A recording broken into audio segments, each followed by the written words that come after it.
वक्रतुंड महाकाय सूर्यकोटि समप्रभ निर्विघ्नं कुरु मे देव सर्वकार्येषु सर्वदा। गणनाथ सरस्वती रवि शुक्र बृहस्पति पंचेतानि स्मरेन् नित्यं वेदवाणी प्रवर्तते।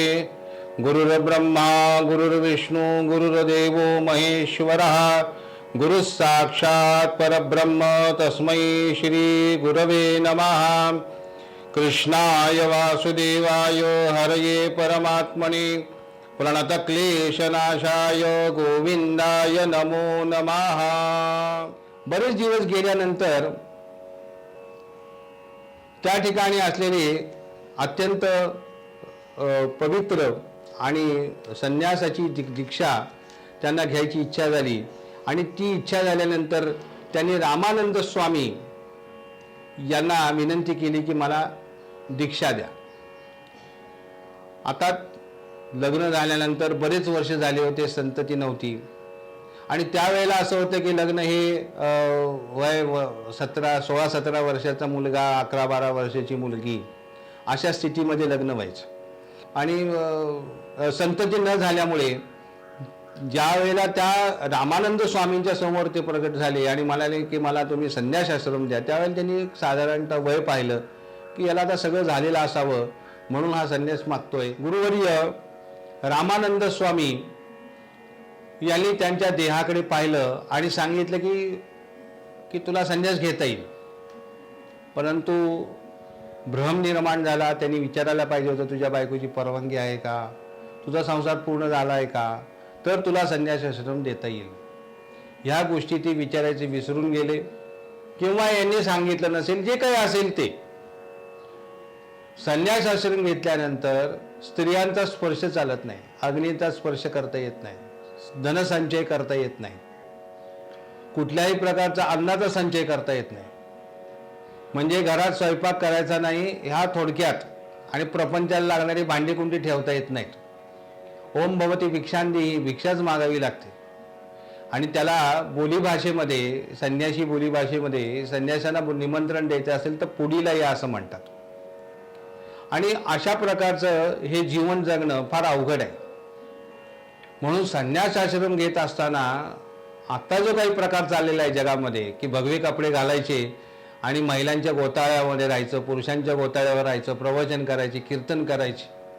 वास्तविक पाहता संन्यासाला कुठल्याही पक्ष मांडता येत नाही, पूर्व पक्ष मांडता येत नाही, उत्तर पक्ष मांडता येत नाही, म्हणजे काय तर कुठलीही बाजू घेता येत नाही, प्रश्न विचारायचे नाहीत, प्रश्नाचे उत्तरं द्यायचे नाहीत।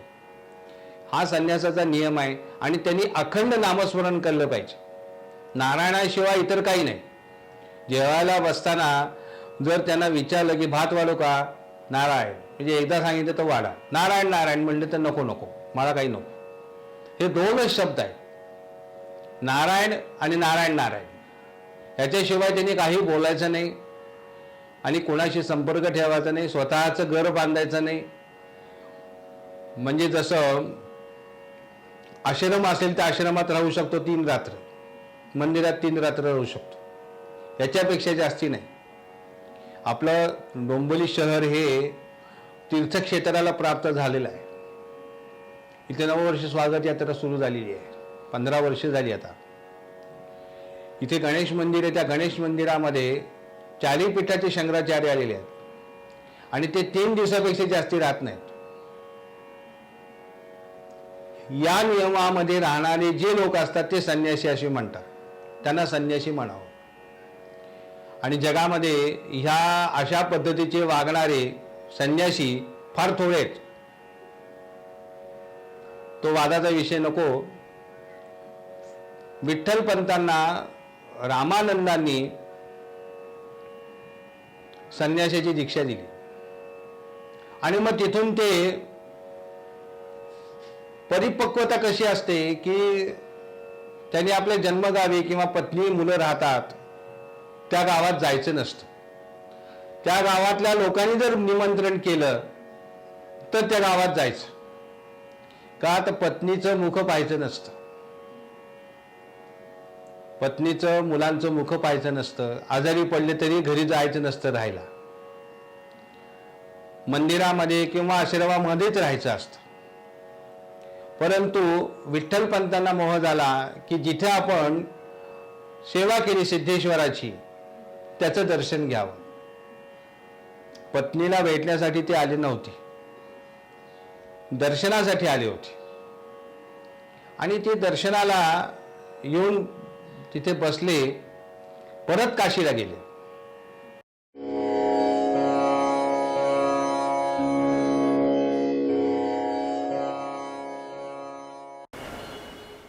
सर्व गुजराती बांधवांसाठी खुशखबर. www.jiavirat.com या वेबसाईटवर गुजरातीमध्ये दर रविवारी साप्ताहिक बातम्या सुरू होत आहेत. સૌ પ્રથમ ડોંબિવલી કલ્યાણ ગુજરાતી સમાજ વતી દુનિયામાં વસતા તમામ ગુજરાતીઓને જય શ્રી કૃષ્ણ. અતિ આનંદ થયો આપની સમક્ષ આવતા, કારણ આપણે ઘણા બધા ગુજરાતી કાર્યક્રમો જોઈએ છીએ. ડોંબિવલી કલ્યાણ ગુજરાતી સમાજના કોઈ પ્રોગ્રામ કે સમાચાર બતાવવા માટેનું કોઈ માધ્યમ ન હતું, તે હવે આપણને મળી ગયું છે. વામનમાંથી વિરાટ બનવા આપણા સૌ ગુજરાતી લોકોના સાથ સહકાર સૂચનોની અમને જરૂર છે. આશા છે આપ આપના સલાહ સૂચન આપનો કિંમતી સમય કાઢી અમને આગળ વધવા માટે મદદરૂપ થશો. તો જણાવો આપના મંતવ્ય, જેથી અમે આપણો પ્રોગ્રામ તે મુજબ બનાવી શકીએ. અમારી વેબસાઇટ છે www.jiavirat.com.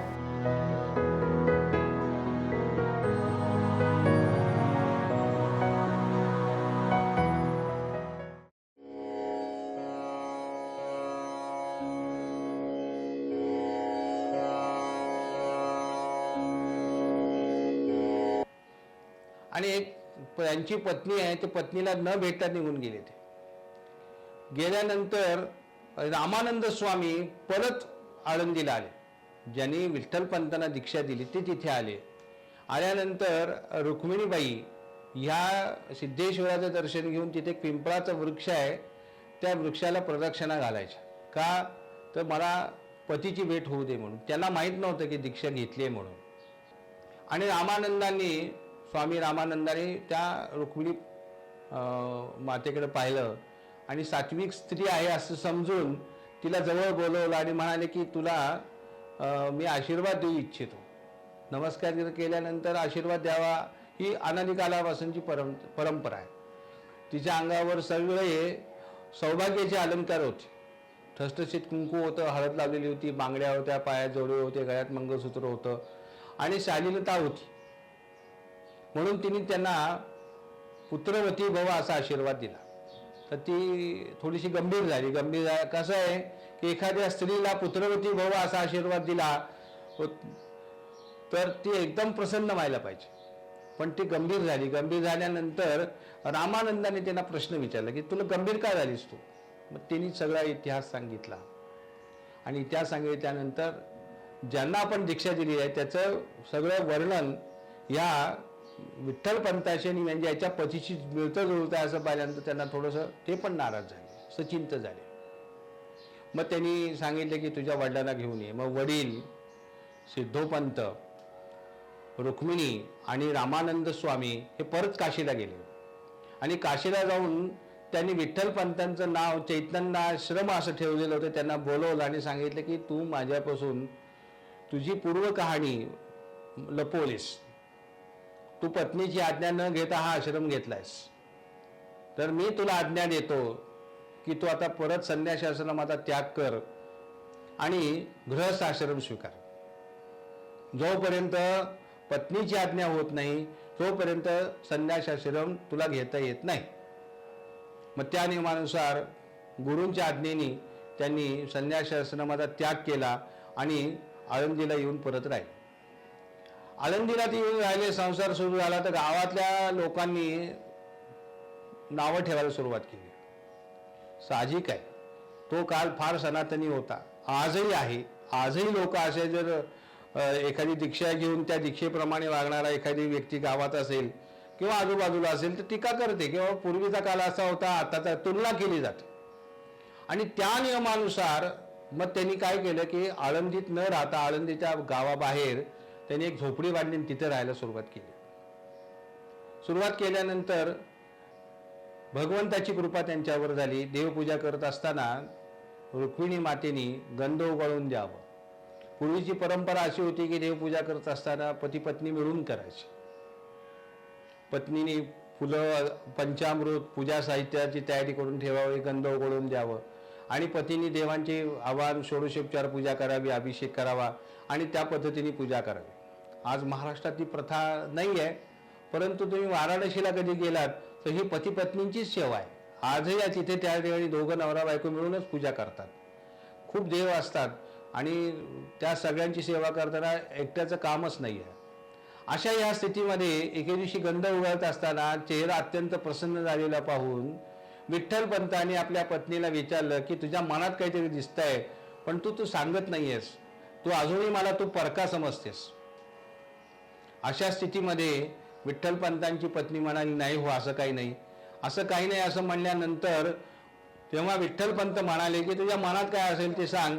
तर त्यावेळेला त्यांनी गोड बातमी सांगितली की मी तुमच्या मुलाची आई होणार आहे, मी गर्भवती आहे.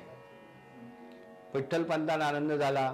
पहिले निवृत्ती नावाचे चिरंजीव झाले. नंतर 2 वर्षांनी आपण ज्यांचं चरित्र ऐकणार आहोत त्या माऊलीचा जन्म झाला. त्याच्यानंतर 2 वर्षांनी सोपान काकाचा जन्म झाला. नंतर मुक्ताबाईचा जन्म झाला. आणि त्यावेळेला त्यांना रामानंद स्वामींची आठवण झाली की तुला संतती होईल. म्हणजे लग्न झालं, संतती नाही, वैराग्य प्राप्त झालं, काशीला गेले, संन्यास आश्रम स्वीकारला, गुरुच्या आज्ञेने पुन्हा गृहस्थ आश्रम स्वीकारला आणि चांगली संतती झाली. अत्यंत प्रखर, ज्ञानी आणि गुणग्राही अशी संतती. वडिलांच्याकडेच त्यांनी शिक्षणाला सुरुवात केली. धर्मशास्त्र, पुराण यांचा अभ्यास सुरू केला. रात्रीच्या वेळी जेवण झाल्यानंतर वडील, भावंड हे 3-4 वडिलांशी ह्याच विषयावर चर्चा करायची. चर्चा केल्याने मनुष्याच्या ज्ञानात भर पडते. दुसऱ्याचे ऐकल्याशिवाय आपलं ज्ञान वाढत नाही.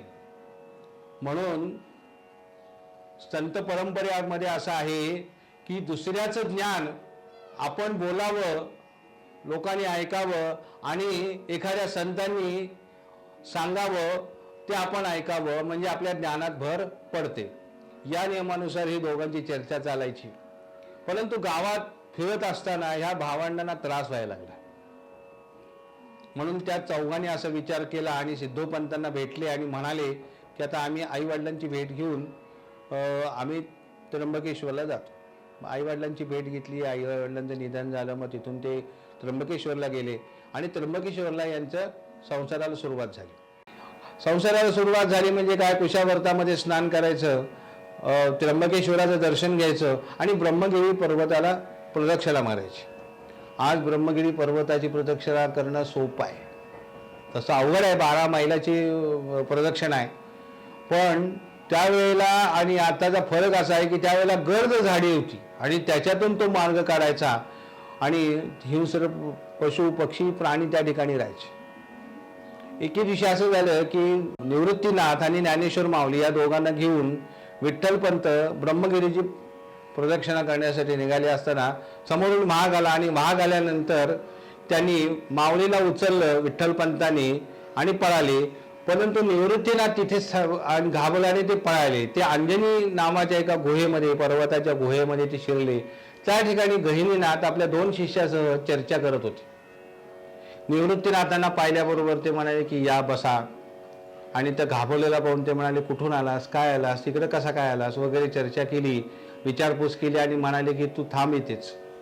आणि गहननाथांच्या सान्निध्यात 7 दिवस पर्यंत ते राहिले आणि त्यांची ब्रह्मसमाधी लागली गहनीनाथांच्या आशीर्वादाने.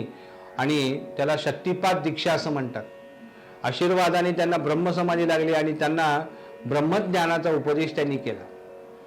नंतर मग गहनीनाथांची परवानगी घेऊन निवृत्तीनाथ हे आपल्या आईवडिलांना भेटण्यासाठी गावात आले. निवृत्तीनाथाला पाहिलं, घाबरलेलेच होते ते. शोध काही सापडत नव्हता, हिंस्र प्राणी आहे.